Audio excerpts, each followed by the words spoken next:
Reaching heights of over 100 meters, Californian sequoias tower over Earth's other estimated 60,000 tree species. Growing in the misty Sierra Nevada mountains, their massive trunks support the tallest known trees in the world.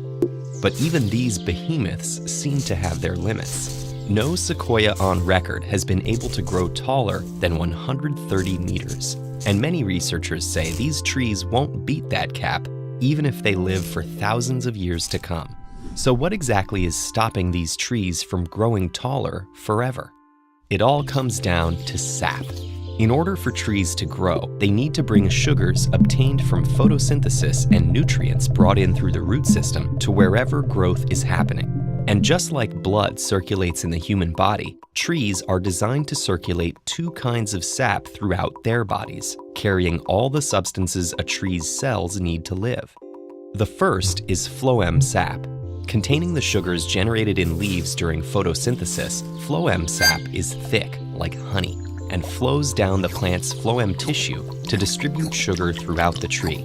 By the end of its journey, the phloem sap has thinned into a watery substance pooling at the base of the tree. Right beside the phloem is the tree's other tissue type, the xylem. This tissue is packed with nutrients and ions like calcium, potassium, and iron, which the tree has absorbed through its roots. Here at the tree's base, there are more of these particles in one tissue than the other, so the water from the phloem sap is absorbed into the xylem to correct the balance. This process, called osmotic movement, creates nutrient-rich xylem sap, which will then travel up the trunk to spread those nutrients through the tree. But this journey faces a formidable obstacle: gravity. To accomplish this Herculean task, the xylem relies on three forces: transpiration, capillary action, and root pressure. As part of photosynthesis, leaves open and close pores called stomata. These openings allow oxygen and carbon dioxide in and out of the leaf, but they also create an opening through which water evaporates. This evaporation, called transpiration, creates negative pressure in the xylem, pulling watery xylem sap up the tree. This pull is aided by a fundamental property of water called capillary action. In narrow tubes, the attraction between water molecules and the adhesive forces between the water and its environment can beat out gravity. This capillary motion is in full effect in xylem filaments thinner than human hair. And where these two forces pull the sap, the osmotic movement at the tree's base creates root pressure, pushing fresh xylem sap up the trunk.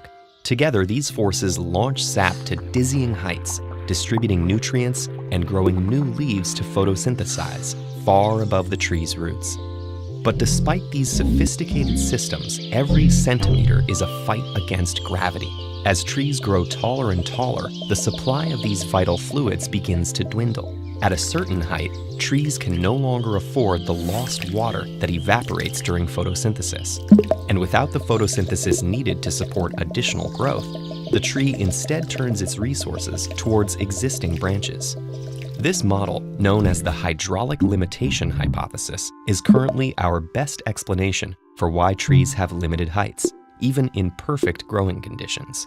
And using this model alongside growth rates and known needs for nutrients and photosynthesis, researchers have been able to propose height limits for specific species. So far, these limits have held up. Even the world's tallest tree still falls about 15 meters below the cap.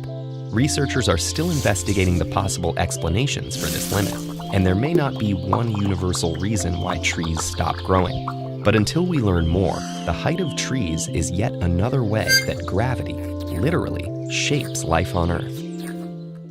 So what's going on all the way at the top of these super tall trees? Find out in this video about one scientist's bold exploration of the canopy of an ancient redwood.